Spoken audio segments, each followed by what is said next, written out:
Boa noite. Que bom que você está aqui.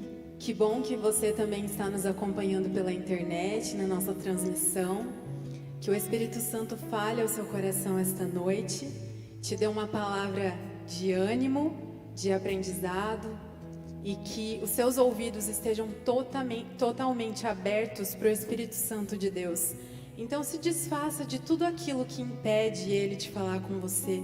Fique ligado, ofereça um culto de todo o coração, genuíno, que o Senhor te enxergue aqui essa noite. Amém? Você pode se colocar de pé, vamos cantar juntos?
no lugar da tua vergonha eu vou te honrar. Quem mandou largar a rede? Quem mandou? Volte para o mar alto, no lugar da tua vergonha eu vou te honrar. Quem mandou largar a rede? Quem mandou você parar? Volte para o mar alto, no lugar da tua vergonha eu vou te honrar. Filho, eu vou te honrar.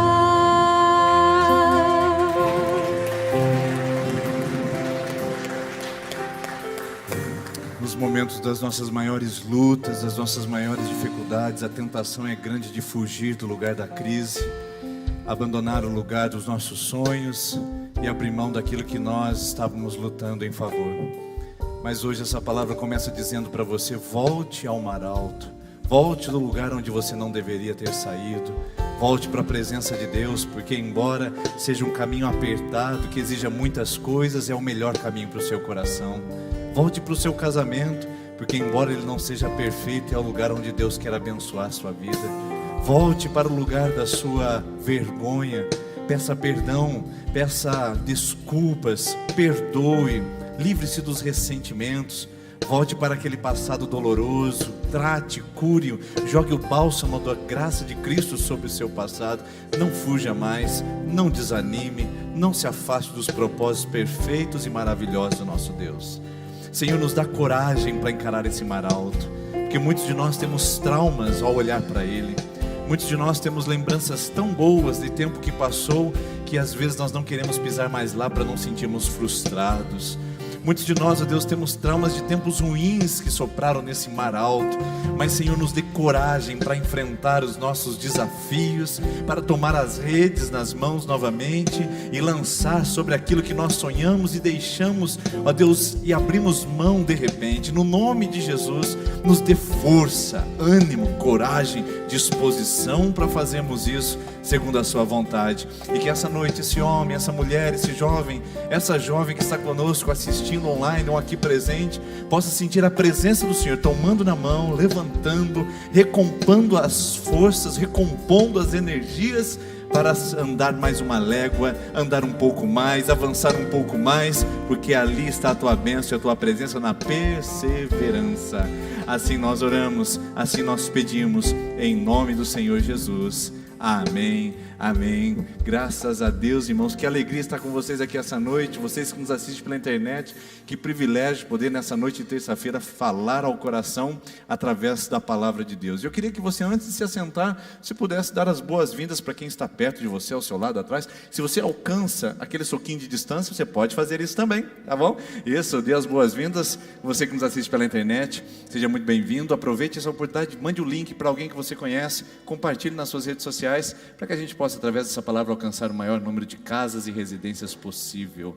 Sejam bem-vindos, irmãos e irmãs, que vocês possam ter esse tempo precioso aqui na presença de Deus. E eu queria fazer um desafio para você: convide os amigos para vir, aqueles que não estão no grupo de risco e que podem estar. Nesses dias de calor, principalmente a IPI de Sertanópolis se torna um lugar agradável. Olha o ambiente refrigerado, climatizado, além de uma música que toca o nosso coração, a palavra que nos enche de esperança. Ou seja, tem muita coisa boa para você estar aqui. Então convide alguém para estar com você também, você pela internet que pode estar, venha participar presencialmente, porque embora nesses 7 meses nós estejamos online, nada substitui o presencial, não é verdade? Embora a gente esteja se acostumando com a virtualidade, nada pode entrar no lugar do toque, da presença, do ao vivo e a cores, como nós temos a oportunidade de fazer aqui essa noite. Deixa eu passar alguns avisos rapidinho para você. Primeiro, em relação aos membros da nossa comunidade, principalmente os líderes, nós temos um curso que vamos começar no Google Classroom. Esse curso, ele é dado a cada 2 meses, 3 meses, nós estamos intercalando e fazendo algumas experiências, porque nós gostaríamos de treinar a nossa liderança para o ano de 2020, para poder servir nos pequenos grupos e também poder servir nos ministérios. Não foi possível em virtude da pandemia, então nós melhoramos um pouco o curso para poder ser online. Mas agora, nós estamos com esse tema muito interessante, lideranças em tempo de crise. E nós não queremos falar só sobre liderança ministerial na igreja. Nós queremos falar sobre liderança pessoal, liderança na empresa, liderança nos sentimentos, gerenciar as emoções, liderança nos desafios, liderança em casa.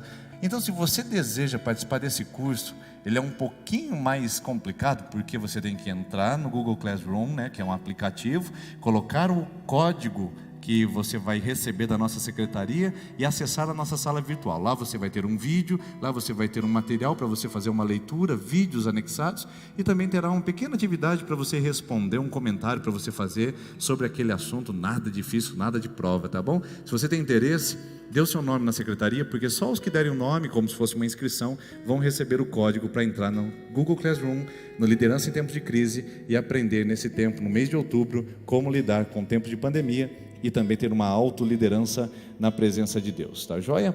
Outro aviso também é que nos domingos nós estamos com uma série de mensagens sobre a família. Se você ainda não veio, eu convido você a vir domingo que vem. Nós estamos falando durante todo o mês de outubro sobre o cuidado importantíssimo que nós precisamos ter com a família, tá bom? Então nesse domingo nós continuamos com essa série de mensagens, e na quinta-feira a gente pega esse domingo e mergulha. Na quinta-feira a gente tem um tema chamado Cuidando da Família em Tempos de Pandemia. Ele é só online, tá, pessoal? Ao vivo no YouTube e no Facebook às 20 horas. Você não precisa vir aqui, que estará fechado o templo, só online. Tudo que nós falamos no domingo, nós vamos aprofundar, ampliar, nós vamos cavar um pouquinho mais e conversar com mais tempo sobre esse assunto da família. Vamos falar sobre o papel do marido, da esposa, dos pais, dos filhos, o papel conjugal. Nós vamos falar sobre o princípio da família, as mães solteiras, as viúvas, onde se encaixam os casais divorciados, os segundos casamentos. Nós vamos falar sobre isso.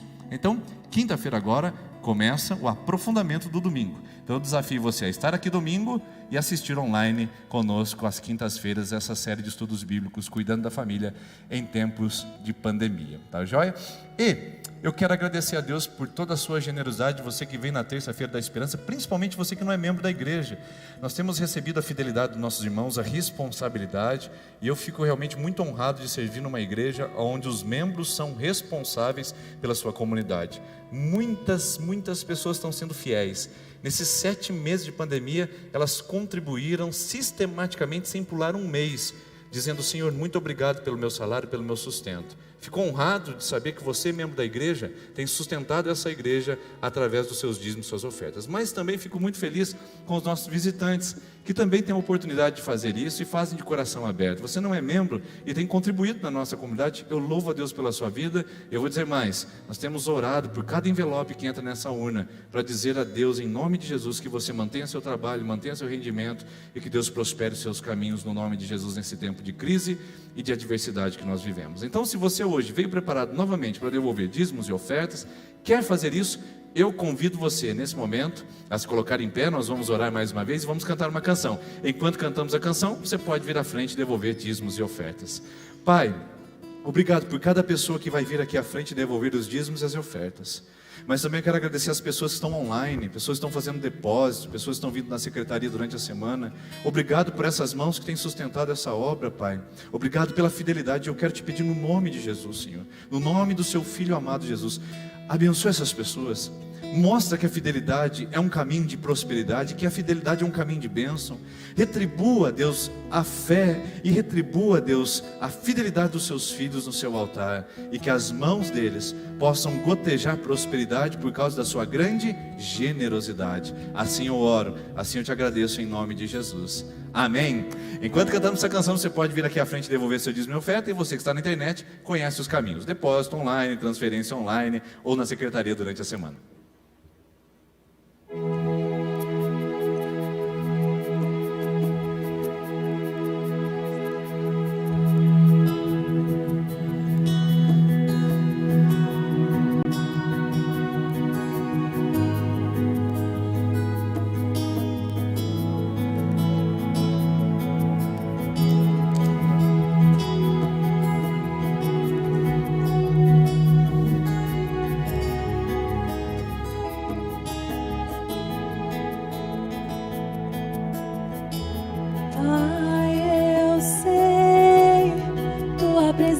Acrescenta paz, não há espaço para confusão.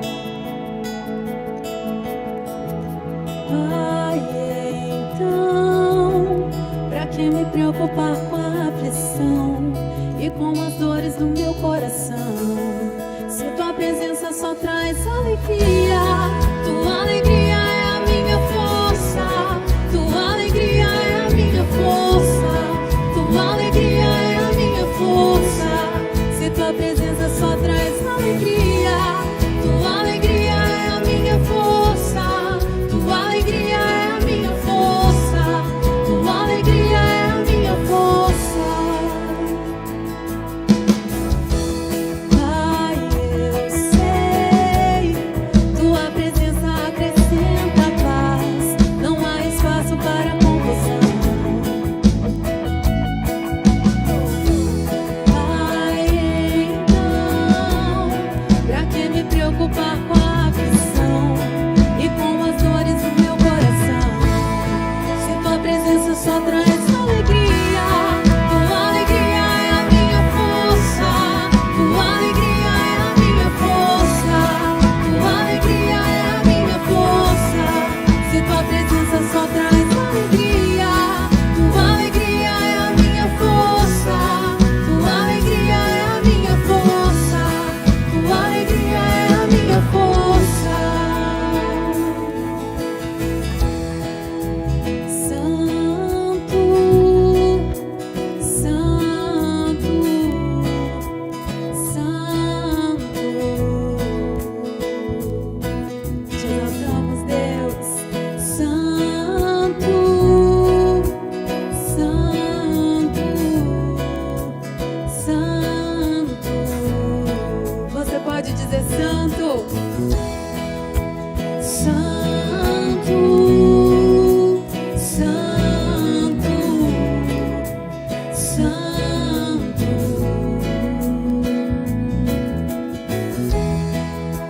Santo, Santo, Santo. Eu quero entrar onde os anjos cantam santo, onde os anjos cantam santo, onde os anjos cantam santo. Eu quero entrar onde os anjos cantam santo, onde os anjos cantam santo, onde os anjos cantam santo. Eu quero entrar onde os anjos cantam santo, onde os anjos cantam santo, onde os anjos cantam santo. Eu quero entrar onde os anjos cantam santo, onde os anjos cantam santo, onde os anjos cantam santo. Se tua presença só traz alegria, tua alegria é a minha força, tua alegria é a minha força, tua alegria é a minha força. Se tua presença só traz alegria, tua alegria é a minha força, tua alegria é a minha força, tua alegria é a minha força. Oh, nós te agradecemos, Deus. Tu és a nossa força, a nossa salvação, a nossa esperança, a quem nós temeremos. Nós temos do nosso lado o grande eu sou. Grandioso tu és, oh, como tu és grande, Deus. E é por isso que nós dizemos que tu és santo, tu és digno. Leva-nos, Pai, onde os anjos cantam santo. Nós queremos adentrar, ó Deus, e te adorar, nos prostrar diante do teu trono. Nós te bendizemos, Pai, porque nós temos tantas razões, tantos motivos. Nós te amamos, Deus.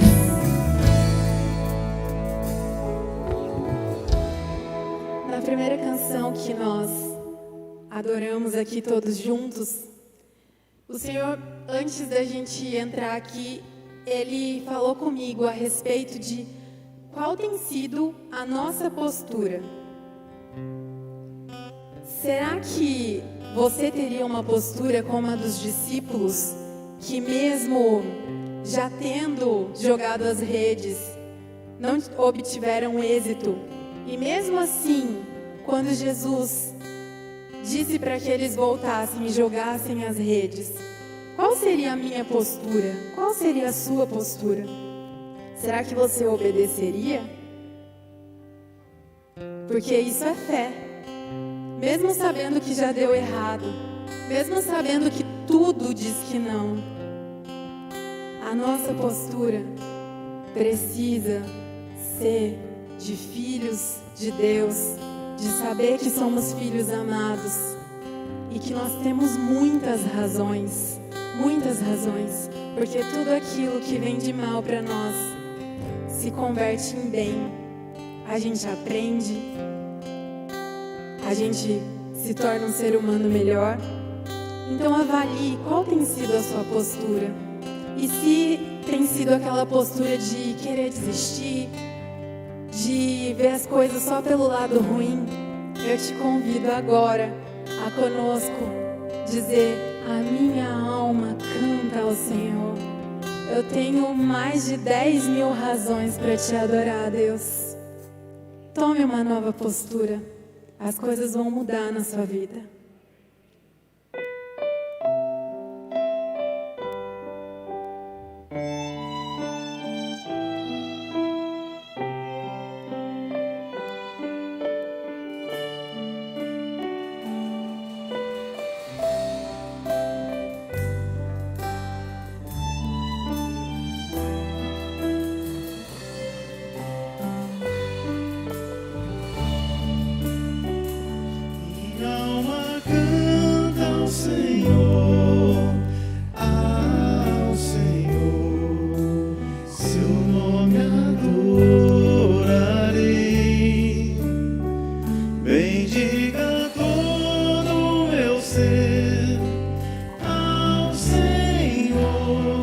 Seu nome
a ti.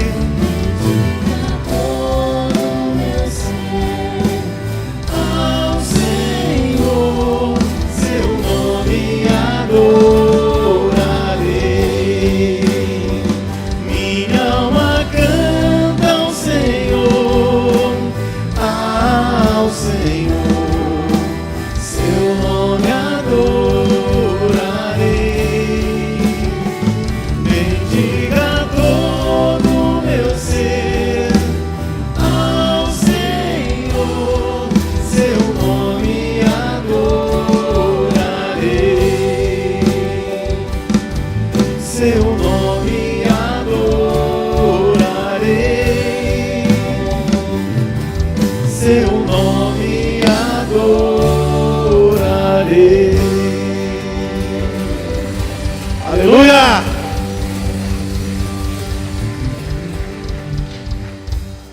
Aleluia. Recebe a nossa adoração de todo o coração, Pai. Nós rendemos a nossa vida aos teus pés. Amém. Aleluia, Jesus. Você pode se sentar. Amém, glória a Deus. Louvado seja Deus por essas declarações de fé que na verdade nos fazem confiar ainda mais que nós estamos em boas mãos. Eu queria dar essa palavra para você essa noite antes de nós iniciarmos a nossa conversa sobre essa nova série de mensagens. Nós estamos em boas mãos. Nós temos muitas razões para bendizer o nome de Deus, para bendizer o nome de Jesus Cristo, para adorar o Santo Espírito. E eu quero que essa noite você saia daqui com grandes motivos para poder dizer a Deus muito obrigado e também grandes motivos para poder continuar adorando o nome do nosso Senhor Todo-Poderoso.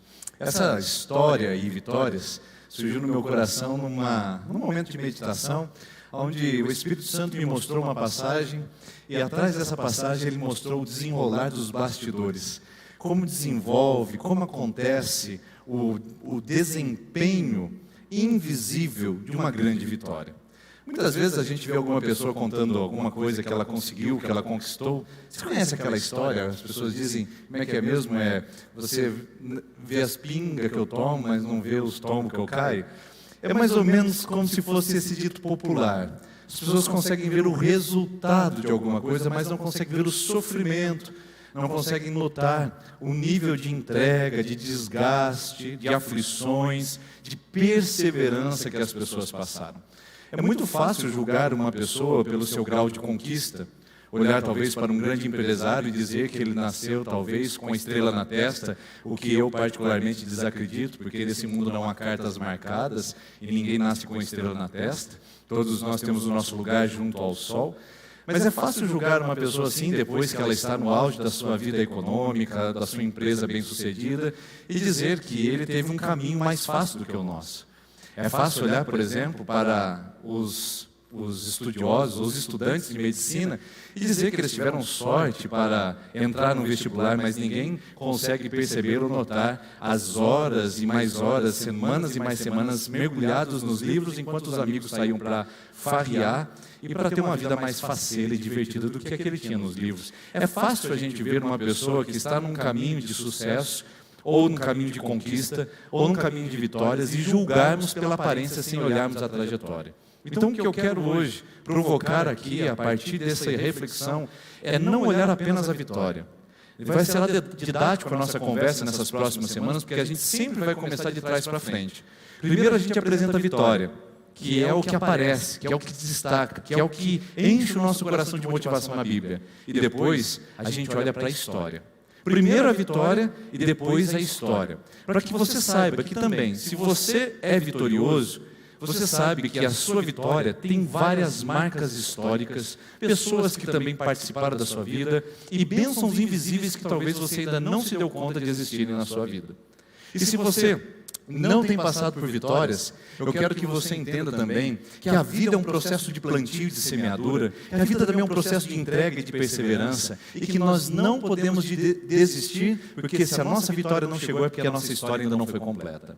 Essa que é a dinâmica da nossa conversa. Então hoje eu quero começar apresentando para você aqui a primeira vitória que nós vamos trabalhar aqui na terça-feira da esperança, e ela vai começar com a vitória de Josué. Mas não é apenas uma vitória simples. Veja só o que o texto diz em Êxodo, capítulo número 17. Se você quiser anotar, quiser acompanhar com a sua Bíblia ou no telão, diz assim: E Josué derrotou o exército amalequita ao fio da espada. O povo de Israel estava passando por uma grande afronta, uma grande crise, uma perturbação territorial.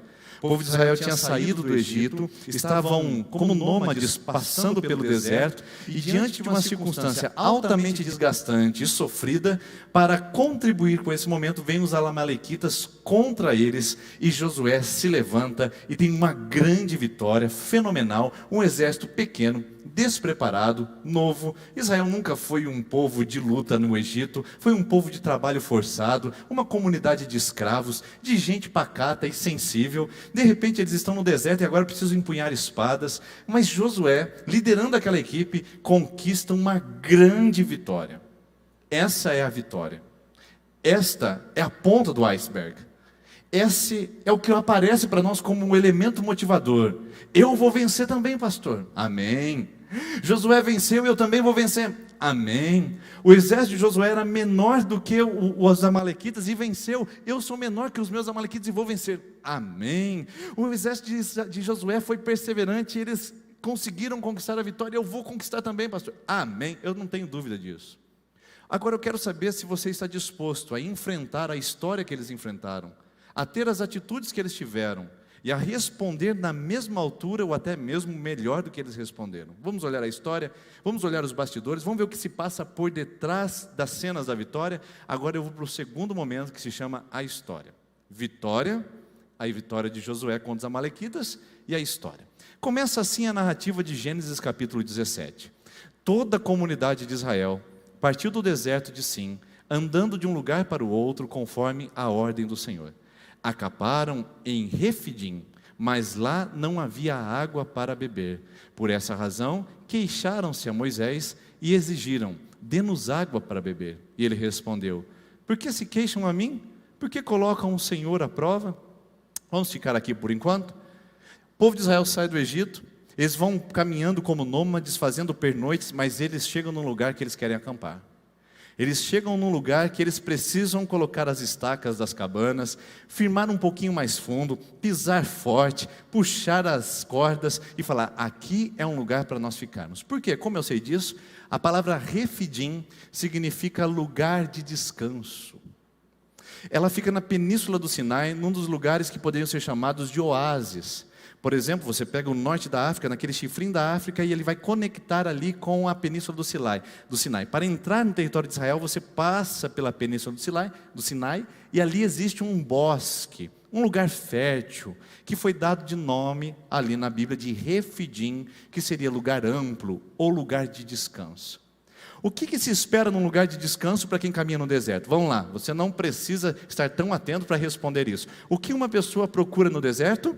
Água, sombra e água fresca. Provavelmente no lugar onde é um oásis vai ter sombra e água fresca. Quando eles chegam em Refidim, armam suas cabanas, fincam suas estacas, eles descobrem um probleminha: não tem água.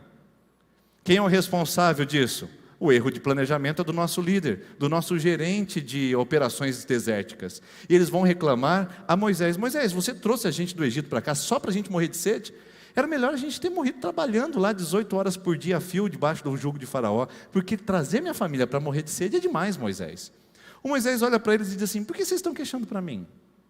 O que eu entendo disso é que muitas vezes na nossa vida, nós vamos chegar a algum lugar e vamos colocar a nossa estaca e dizer assim: agora chegou o momento. Talvez no ano de 2020 você virou o ano, janeiro, você conseguiu o emprego que você estava buscando há muito tempo. Você conseguiu conquistar aquele imóvel ou aquele sonho de consumo. Você conseguiu uma posição privilegiada, talvez no seu próprio trabalho. Ou talvez você fez uma reorganização da sua vida e disse: 2020 vai ser diferente. Você colocou a estaca, puxou a corda e falou: aqui vai ser o lugar da abundância, esse ano vai ser o lugar da prosperidade, esse ano vai ser o lugar do descanso. Eu estou cansado de trabalhar desse jeito que eu trabalhava, cansado de dar murro em ponta de faca. Chega, é o ano da minha provisão, é o ano da minha restauração, é o ano de eu ser feliz e realizado. E aí está você hoje, talvez assistindo a esse vídeo, 2020, ou 10 meses depois, os projetos não saíram do papel, a casa ainda está por terminar, o contrapiso não saiu ali daquele chão batido, você não conseguiu se formar, você não conseguiu realizar os sonhos pessoais, o dinheiro começou a raliar e escassear, ou seja, o que parecia ser um ano de descanso passou a ser um ano de seca e de estiagem. Você não está muito diferente desse povo, que começa a sua trajetória de vitória experimentando no lugar de descanso o lugar de esterilidade, no lugar de descanso o lugar de sequidão. Alguém aqui se identifica com essa palavra essa noite? Será que você consegue capturar o seu coração e colocar exatamente nessa peça que está faltando, dizendo: sou eu, pastor, sou eu, porque eu vim para esse lugar de descanso. Quando eu decidi andar com Jesus, eu falei: essa terra mana leite e mel, eu vou andar com Jesus, eu vou ser agora um crente fiel. E de repente as coisas começaram a desandar na sua vida, as coisas começaram a desajustar. O que era para ser um lugar de descanso parece ser esterilidade. Parece, porque o texto continua dizendo que na terra de descanso uma coisa acontece: a esterilidade pode até chegar, mas ela nunca fica sem a provisão. Então eu posso garantir para você que escuta essa palavra essa noite, pela palavra de Deus, é que mesmo que a sua terra de descanso, escute o que eu estou te dizendo, mesmo que o seu lugar de repouso tenha te frustrado, tenha te decepcionado, tenha trazido para você algum nível de aflição e de expectativa frustrada, mesmo que o seu chão florido deu origem a um chão sedento, ou uma terra arenosa, mesmo que esteja assim, você tem ainda a oportunidade da provisão bem sobre a sua cabeça. Como que eu sei disso? Porque o texto continua no próximo versículo. E o texto diz assim: respondeu o Senhor a Moisés: passa à frente do povo, leva com você alguma das autoridades de Israel, tenha na mão a vara com a qual você feriu o Nilo e vá adiante. Eu estarei à sua espera no alto da rocha que está em Horebe. Bata na rocha, e dela sairá água para o povo beber. Assim fez Moisés, à vista das autoridades de Israel, e assim aconteceu. Ou seja, da maneira mais improvável, da maneira menos perceptível, foi que aconteceu o milagre. Moisés sobe com a vara que ele tinha usado. Conhece essa história da vara? A vara de Moisés é aquele bordão que ele usou lá no Egito, quando os magos quiseram fazer magias de frente do faraó. O Moisés pegou a sua vara, jogou no chão, ela se tornou uma serpente, ele pegou pelo rabo e se tornou vara novamente. Essa vara depois foi sendo colocada à prova como a vara que escolheu Moisés, ou melhor, que Deus escolheu Moisés para ser o líder de Israel. Essa vara acabou florescendo e o bordão de Arão acabou ficando seco, mostrando que Deus estava com Moisés como líder de Israel. Essa vara foi a vara usada para abrir o Mar Vermelho. Quando ele levanta as suas mãos com a vara ou cajado na mão, o Mar Vermelho se abre. Esta vara foi usada para ferir as águas do Nilo e transformar o Nilo em águas de sangue. Ou seja, há uma expectativa, há um significado nesse pequeno instrumento de madeira nas mãos desse homem. E não é nada místico, não saia daqui pegando galho, folha de arruda colocando atrás da orelha, pegando um galinho, colocando embaixo do assoalho do carro para dar sorte. Nós não acreditamos nisso. Crente não lê horóscopo para ver se os astros estão alinhados à sua vontade. Crente não usa pé de coelho para afastar uma olhada e trazer boas energias. Nós confiamos na mão de Deus e ponto. Mas a ideia da vara de Moisés é muito significativa, porque ela simboliza uma coisa. E já já eu chego lá para mostrar para você o que ela simboliza. Mas antes, o que você precisa saber, e eu preciso saber: na terra do descanso, nós também experimentamos aflições. E na terra que experimentamos aflições, também experimentamos provisões. Deus não nos desampara só porque o solo mudou, queridos. Só porque a pandemia chegou, ou só porque a empresa passa por dificuldades, ou só porque a situação social tem virado uma catástrofe no nosso ponto de vista humano. Deus não mudou de opinião, Deus não foi pego de surpresa, Deus não mudou os seus planos, Deus não está em quarentena, Deus não pega coronavírus, Deus não deixa o mundo ao rolê da sorte.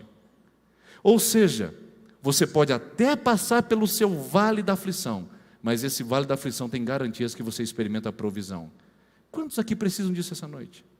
Quantos precisam de uma água brotando nesse deserto seco que está tomando a sua garganta e dizendo: chega, você vai desistir, você não vai aguentar? Quantos essa noite? Essa primeira parte desse texto faz sentido. Veja, estamos falando de uma grande vitória, mas que começa com um grande desafio. Porém, nem tudo são flores, e você sabe, eu não sei onde que eu escutei isso essa semana, mas alguém disse assim para mim: quando está muito bom, é porque está perto de ficar ruim. Quando está muito ruim, é porque está perto de ficar bom. Alguém disse isso para mim, eu achei muito interessante essa filosofia. Estava muito bom, água brotando da rocha, a coisa ficando certa, a terra do descanso sendo agora a terra de fato do descanso, sombra e água fresca, e aí tem um transtorno, como sempre acontece na vida do ser humano. Nem tudo são flores. Sucedeu que os amalequitas vieram atacar os israelitas em Refidim. Quem são os amalequitas? São os inimigos históricos do povo de Israel. Aonde estava Israel tinha uma amalequita para perturbar e para distrair e para atormentar o povo de Israel. Onde eles pisavam, a palavra de Deus diz que tinha tempos de colheita, que Israel estava pronto para passar a colhedeira, pronto para aquecer as turbinas, colocar o óleo diesel, colocar o operador e falar, agora vai brotar ouro da nossa terra. Quando eles estavam prontos para a colheita, sabe que vinham os amalequitas e destruir a plantação deles. Sempre haverão os amalequitas na nossa terra do descanso.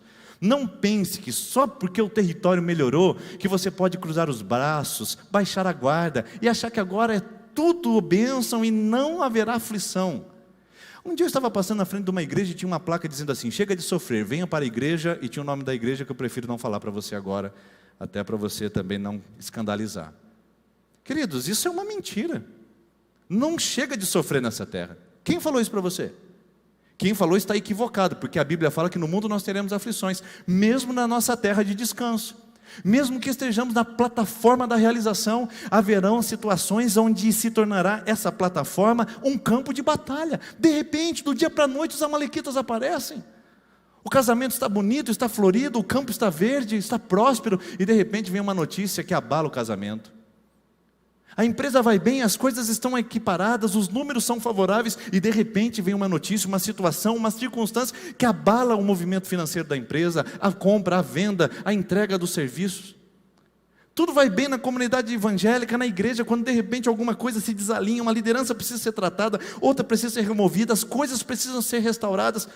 Faz parte da vida humana, queridos, enfrentar lutas na terra do descanso. Agora você imagina se não cansa Israel disso. Pô, a gente chegou aqui, papai do céu, colocamos as estacas, puxamos as cordas, amamos as cabanas e falamos, é aqui que a gente vai ficar. E aí vem a falta de água, aí vem a escassez, aí vem a privação. E aí quando vem a provisão, a gente acha que agora a gente vai ser feliz e nós estamos no melhor fase da nossa vida. Aí vem os amalequitas, vem os inimigos, vem pisar o nosso solo, vem tirar a nossa paz e vem nos atormentar. Queridos, quantas pessoas não se identificam com isso essa noite? Gente que já viu a água brotar da rocha e falou, agora isso aqui ninguém segura mais, esse negócio é de Deus, só pode ser de Deus. E de repente estão os amalequitas guerreando contra você, querendo te destruir, te derrubar por terra, pisar sobre você, te envergonhar, te humilhar. Quantos de nós não nos identificamos com isso? Eu quero lhe garantir que existem terras de descanso que Deus nos promove aqui nessa vida, sim. Lugares onde aparentemente é o lugar da realização. Mas nesses lugares também haverá privações.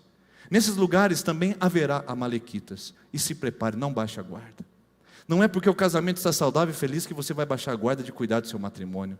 Não é porque a família vai bem e os filhos estão bem que você vai baixar a guarda e deixar de proteger a sua casa. Não é porque a empresa vai bem que você vai ostentar agora e vai rasgar dinheiro à toa e não vai se precaver para os anos de escassez e de provação e de privação. Não é porque a saúde está bem que você vai descuidar dela agora e vai baixar a guarda. Não é porque a família está em paz que você vai descuidar agora e vai começar a contar aquelas piadas maliciosas e colocar um contra o outro novamente para criar o transtorno na casa. Queridos, os amalequitas estão a todo momento, com as suas lanças, escudos e talvez até mesmo encavaleirados, prontos para vir contra você e contra mim. Ou você acha que você não é um alvo? Ou você acha que por estar na igreja presbiteriana, fazendo uma campanha de oração na Terça da Esperança, você está imune a toda tentativa de ataque do amalequita? Ou você acha que por ser pastor, o pastor Denis aqui prega imunizado, enquanto ele anda é o seguinte, os anjos vão só abrindo caminho para ele, onde ele chega o negócio já está pronto, onde ele chega as coisas já vão prosperando, onde ele chega a porta já está aberta, é assim? Não é, minha esposa está aqui para confirmar isso comigo. A nossa vida inclui essa trajetória, queridos. Por isso eu quero dizer para você que tem vivido vitórias, se prepare, porque existem tempos de escassez e de amalequitas que eles atingem a nossa vida. E você que tem vivido tempos de escassez, não se preocupe, porque a provisão também vem em tempos de escassez de amalequitas na nossa vida, e nós não estamos sozinhos. Seja você aqui uma pessoa que tem se sentido numa condição de vitória, ou seja você uma pessoa em condição de derrota, a grande verdade é que nós temos um ponto em comum. Todos nós experimentamos a provisão de Deus. Estejamos do lado de cá, ou estejamos do lado de lá, a provisão de Deus é o lugar que nos toca completamente. Porque nele nós podemos confiar, nele nós podemos nos garantir. Olha o que o texto continua dizendo nessa trajetória e nessa história. Bom, eu acho isso fantástico e talvez seja um dos textos que mais me empolgam para falar sobre esse assunto agora, sobre responsabilidade humana e dependência divina. Você quer ver o que acontece? Eu quero perguntar se você está disposto a viver isso.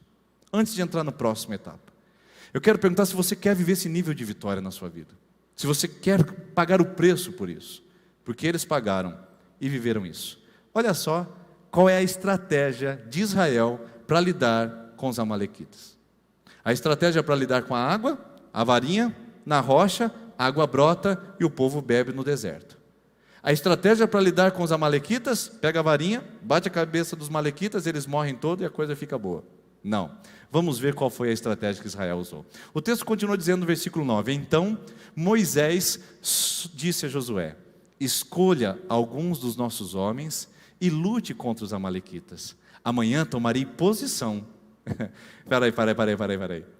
O Moisés, eu não sei como eu me reagiria se o Moisés falasse isso para mim, gente. Vamos lá, vamos para os bastidores da vitória. Os amalequitas estão lá, tudo rangindo os dentes para poder consumir Israel. Nós vamos matar esse povo, não vai sobrar um para contar a história. O Moisés chama o Josué, o capitão de operações especiais do exército, e fala: Josué, é o seguinte, vai lá e luta contra os amalequitas. Josué: sim, senhor capitão. E o senhor veio com a gente e falou: não, eu vou tomar posição. E aonde você vai, Josué? Moisés, eu vou para o alto do monte. Covarde. Que isso, Moisés? Você quer enganar quem está com medinho, é? Você é o líder, meu filho. Você tem que estar no meio do exército. É você que diz: agora do lado de cá, infantaria, avance, na estrebaria, fique. Não sei nem se existe estrebaria. Fique para trás, e o negócio vai. Não, Moisés sobe para o monte, queridos. Se eu fosse Josué, eu falava: não, você vai ficar aqui do nosso lado, vai pegar uma espada e vai lutar com a gente de igual para igual. Mas o Josué é muito mais espiritual que eu, muito mais crente. Ele disse para o Moisés: certamente, capitão, o senhor pode subir ao monte e tomar posição. Enquanto a gente coloca o pescoço na batalha e dá a nossa cabeça a prêmio, o senhor pode subir para o monte. Esse é o nosso problema, sabia? Nós geralmente desequilibramos a balança da oração com a da ação. A gente desequilibra. Para nós, estar fazendo e estar agindo é muito mais importante do que estar orando e estar dependendo, não é verdade? Na sociedade da performance, na sociedade do fazer, na sociedade do acontecer, tirar tempo para orar, para depender, para estar no invisível, é uma coisa ilógica e irracional. Por isso que a gente não consegue compreender isso. Josué, você vai lutar e eu vou lá no monte para orar. É ilógico, não é? É tão ilógico que eu vou contar uma historinha para vocês. Um dia eu estava no meu tempo devocional, porque não sei se você sabe, mas essas mensagens, elas não vêm de repente, a gente não baixa da internet. Isso é fruto de oração, de leitura da palavra, de meditação. Então eu estava lá, no meu momento de oração, e alguém ligou. E eu caí na besteira de atender. Não faça isso quando você está no seu momento de oração. E eu atendi. E o fulano falou assim: pastor, o senhor está aí e tal, não sei o quê. Eu falei: sim, estou aqui, irmão, tal. O senhor está muito ocupado? Aí eu falei assim: olha, rapaz, eu estou no meu momento de oração. Ele falou assim: então, pastor, já que o senhor não está fazendo nada, o senhor não pode ir comigo ali? Não estou fazendo nada. Então, eu não estou fazendo nada. Essa é a lógica do nosso mundo. Ou você está fazendo e sendo produtivo, ou você é um fujão que está escondendo atrás da religião. Mas o contrário também é verdadeiro. Porque tem muita gente que se esconde, são fujões atrás da religião e deixam de fazer o que precisam fazer. Moisés é inteligente, Moisés é coerente, não é à toa que ele é o maior líder de Israel antes de Jesus, porque o Moisés fala: você luta e eu oro. Pronto, vamos dividir as coisas. Você confia em mim, Josué? Confia, o Senhor é o líder de Israel, então pode saber que nós vamos ganhar essa batalha e nós não vamos perder nenhuma vida aqui. Eu oro, você trabalha e nós vamos fazer isso. É assim que deve ser a vida do cristão, queridos. A balança equilibra no trabalho e na labor. Infelizmente nós dividimos isso desde a época monástica. Você sabia que a época monástica dividia entre os belatores, os laboratores, que eram os guerreiros, que eram os trabalhadores e os oratores. Tinha esses 3 níveis na esfera monástica. Os belatores eram os cavaleiros, os guerreiros. Os laboratores eram aqueles que trabalhavam dentro do monastério. E os oratores é aqueles que ficavam... Peraí. Na nossa vida, nós estamos trabalhando, orando, fazendo, guerreando, orando, dependendo, e nós estamos agindo. E essa balança tem que equilibrar, porque senão nós vamos sofrer a derrota. Eu pergunto para você, você tem coragem de orar mais e fazer menos? Você que tem feito demais, que arregaça as mangas e diz, deixa comigo, eu resolvo, eu ligo, aqui é papai, deixa comigo que eu resolvo os problemas dessa vida, porque eu sei, eu estou no controle. Eu desafio você essa noite, e você que me assiste, você que é um fazedor, você que é um performático, você tem coragem de fazer menos e orar mais? Eu também pergunto para você e faço esse desafio, para você que tem orado demais, só orado e não tomado atitudes, e não feito escolhas coerentes, só ora.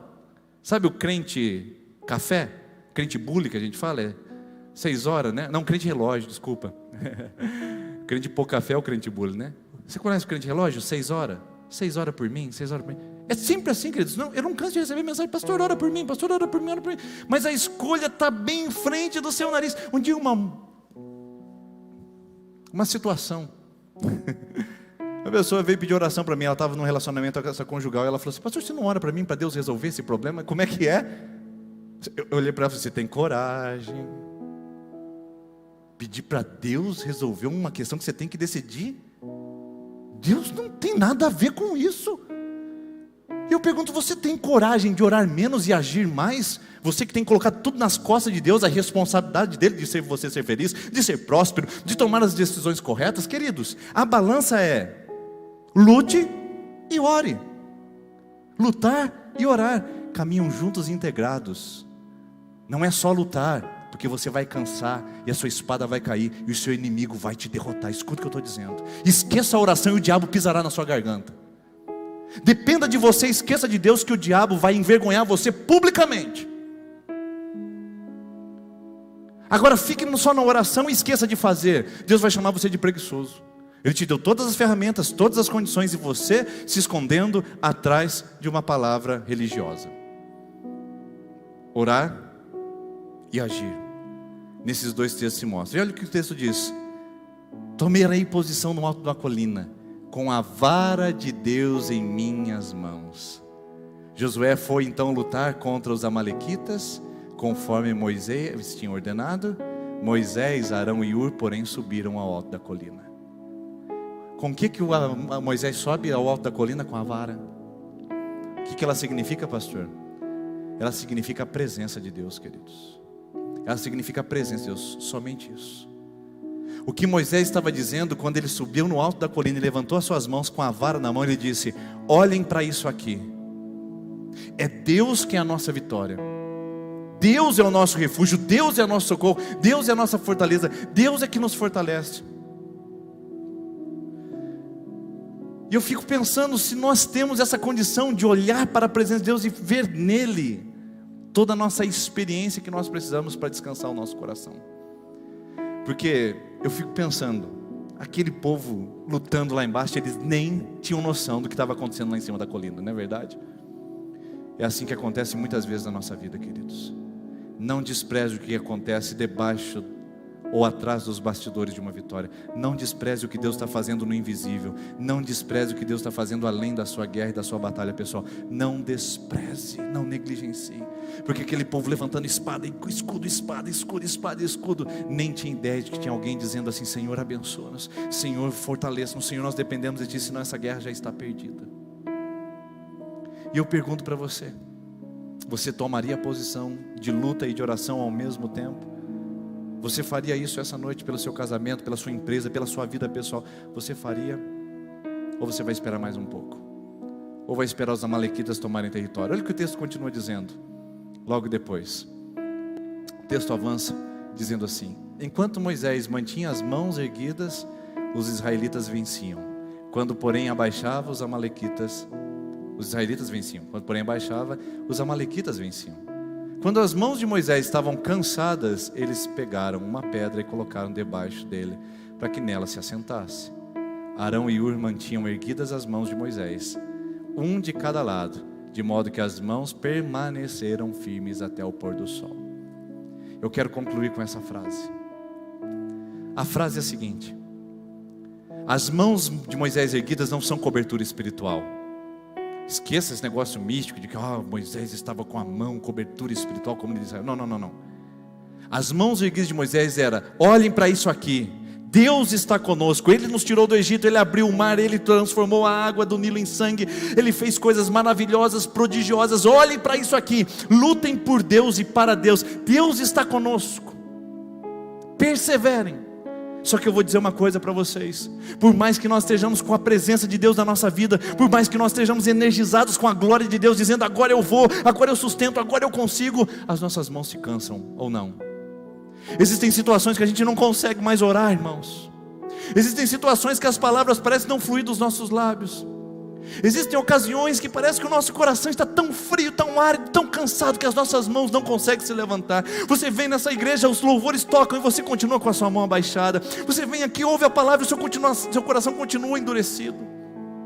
É aqui que você precisa de dois elementos principais para manter a sua posição diante da presença de Deus e na guerra que se trava ao nosso redor. Não esqueça dessas duas atitudes. Primeiro, você precisa de uma pedra para se apoiar. Não tente ir para a batalha, conquistar a vitória sem a pedra. A pedra é fundamental. Se você não tiver uma pedra de apoio, seus braços vão se cansar e você não vai conseguir manter a sua posição de guarda e de vigilância.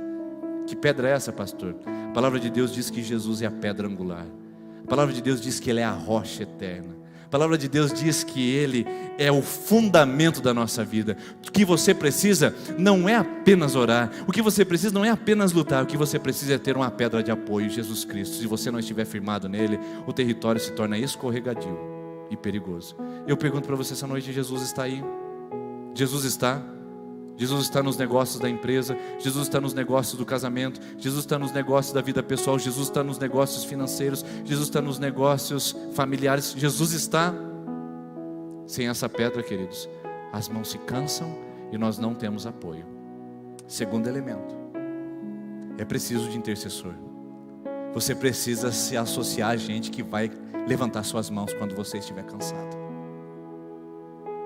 É muito legal ter um grupo para andar de bike com você, mas eu pergunto, eles levantam a sua mão quando você está cansado?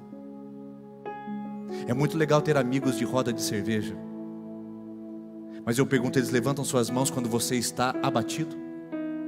É muito legal ter amigas para fofocar e conversar, mas elas levantam suas mãos quando você está desgastada?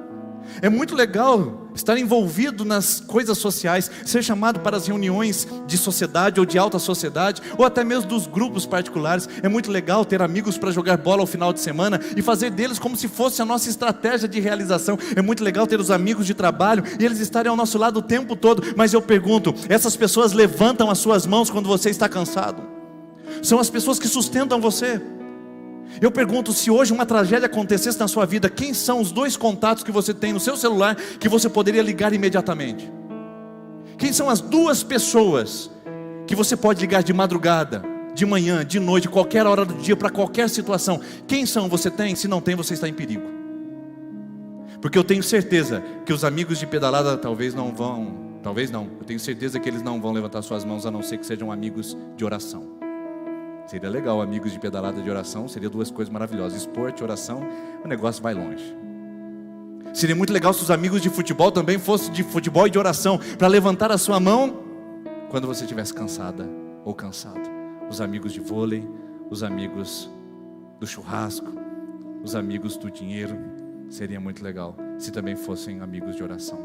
Eu pergunto para você, você tem intercessores? Você tem gente que ora por você?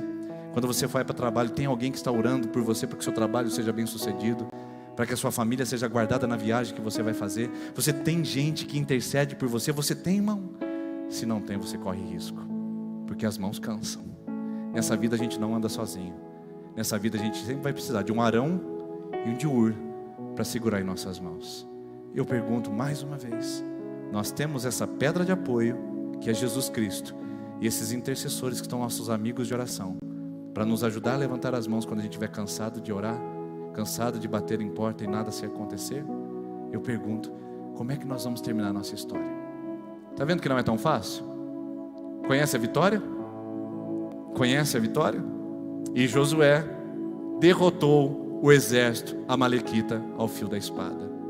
Você conhece o bastidor agora?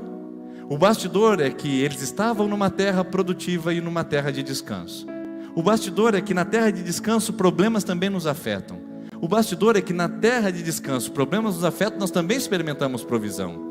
E o bastidor diz que nas provisões nós também experimentamos as ações do inimigo amalequita contra nós. E se a gente quer lutar com o inimigo amalequita, nos bastidores a gente precisa unir ora et labora, a expressão latina mais linda do mundo. Ore e trabalhe, ore e lute, ore e faça as coisas que precisam ser feitas. Não distribua a Deus aquilo que é sua responsabilidade e não faça aquilo que Deus quer fazer por você.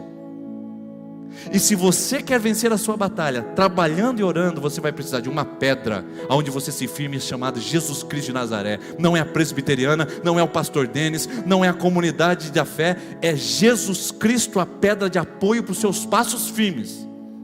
E você vai precisar de amigos de oração para segurar os seus braços e dizer: nós estamos juntos nisso, a gente vai andar junto nisso, e nós vamos vencer junto. E aí sabe o que vai acontecer?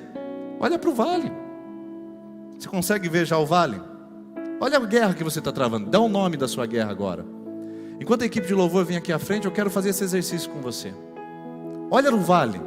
Qual é a guerra que está acontecendo lá? Vamos pensar juntos? Que guerra que está acontecendo no seu vale? Que amalequita que você está enfrentando? É a traição, o abandono, a privação, o desprezo, o desrespeito, a intolerância, o preconceito? O que está no seu vale agora? Olha lá. Olha, a frustração, a decepção, a angústia, a depressão, a síndrome do pânico, a dívida, a falência, a bancarrota. O que é que está no seu vale? Dá nome a isso, porque você está aqui agora, você está na posição. E eu pergunto para você: olha para o seu vale e olha para os seus pés. Jesus Cristo é quem te sustenta, ou você tem confiado nas estruturas humanas e na força do seu braço? Olha para os pés e vê se essa rocha está na sua vida. E olha para o lado agora. Olha para os contatos do seu Facebook ou até mesmo do seu WhatsApp. Você tem amigos de oração ou só gente de balada? Você tem amigos de oração ou só gente que aproveita da sua companhia? Você tem amigos de oração ou você tem gente interesseira? Quem são as pessoas que estão perto de você? Você pode contar com elas quando os braços cansarem? Agora é a hora de você vencer o seu vale. Agora é a hora de você determinar se aquela guerra lá embaixo vai ser vencida ou não. Quem determina isso essa noite é a sua atitude. Porque não basta só querer a vitória, tem que caminhar em direção a ela. Vamos ficar em pé, vamos orar juntos, vamos cantar juntos e vamos entregar na mão de Deus o nosso vale e dizer: Senhor, eu levanto as minhas mãos, eu entrego a Ti, farei a minha parte, dependerei naquilo que eu não posso fazer e agirei naquilo que é a minha responsabilidade. Lutarei e orarei, porque quem fica para orar e quem vai para lutar tem o mesmo peso, porque ambos estão trabalhando para o mesmo bem, para a mesma vitória, no nome de Jesus.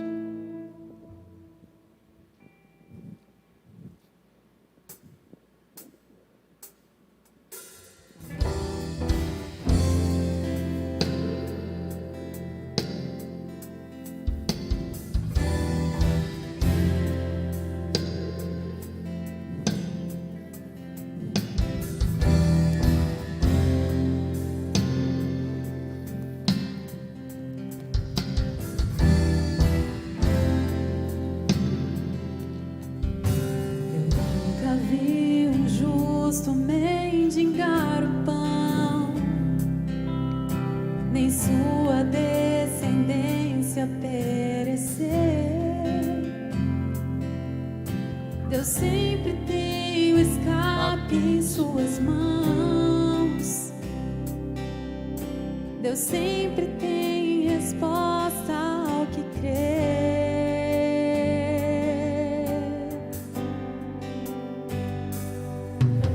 Preciso aprender a confiar em Deus. Vitória só se alcança pela fé. Deus sempre tem uma saída. A vitória é minha, só me resta crer. O que não vejo com os meus olhos naturais, a minha fé vai me dar forças pra enxergar além, além. Eu vou descansar, pois já entreguei meu amanhã nas mãos de Deus. A última palavra vem de Deus. A última resposta vem de Deus. De Deus. De Deus.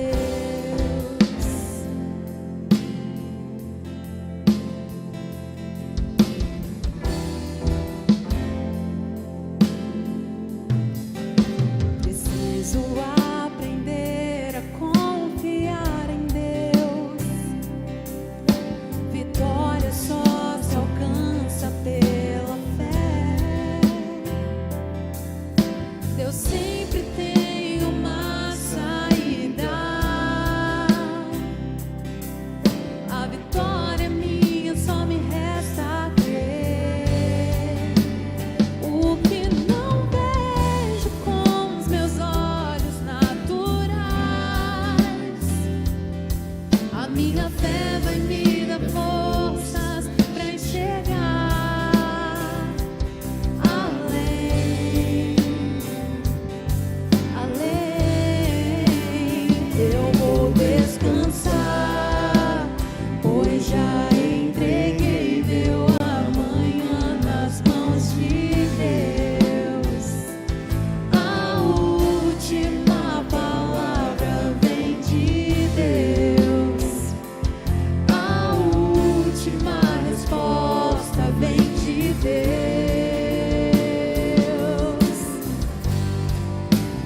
Eu vou descansar, pois já entreguei meu amanhã nas mãos de Deus. A última palavra vem de Deus. A última resposta vem de Deus. De Deus. De Deus. Vamos orar juntos. Senhor, no nome de Jesus, Pai, nós queremos entregar o nosso amanhã em Tuas mãos, porque o Senhor sempre tem uma saída diante da nossa escassez ou diante das aflições que o inimigo vem nos provocar. Senhor, tem pessoas aqui essa noite que estão profundamente atormentadas por notícias e circunstâncias que chegaram ainda no começo dessa semana para tirar e desestabilizar a sua paz. Gente que estava começando a viver uma época de jardim e que agora está pensando em desistir de tudo só porque a água veio a ser privada, só porque agora os inimigos levantaram a voz um pouquinho mais alto. Senhor, ajuda essa pessoa a manter as mãos erguidas até o fim da batalha, porque foi isso que trouxe vitória a Israel, as mãos erguidas de manhã até o entardecer. Enquanto a batalha não foi vencida, as mãos não foram abaixadas. Senhor, abençoa teu povo que escuta, abençoa esse homem, essa mulher que tem baixado a sua guarda, que tem desistido de esperar, que tem, ó Deus, cansado de caminhar. Fortalece a fé, o coração, dá-lhe ânimo, Senhor, e traga perseverança, porque a vitória vem, mas a vitória vem com as mãos erguidas, a vitória vem em dependência, a vitória vem em reconhecimento, a vitória do Senhor vem quando nós estamos diante do seu altar continuamente, olhando para Ti, focalizando o Teu poder e desacreditando das nossas estratégias, acreditando naquilo que o Senhor tem para vencer as nossas mais intensas e mais tenebrosas guerras, Pai. Abençoa Teu povo, fortalece, anima, Senhor, e que os pés continuem firmados na rocha Jesus Cristo de Nazaré, as mãos continuem erguidas com uma comunidade que cuida e que protege, e que pessoas possam contar as suas vitórias, passando pelo vale e declarando: eu perseverei, eu venci, e a vitória de Deus veio sobre a minha vida,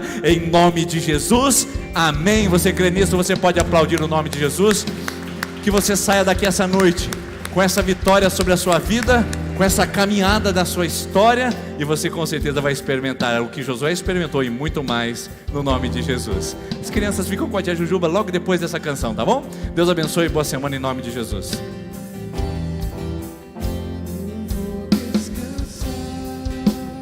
Pois já entreguei meu amanhã nas mãos de Deus. A última palavra vem de Deus. A última resposta vem de Deus.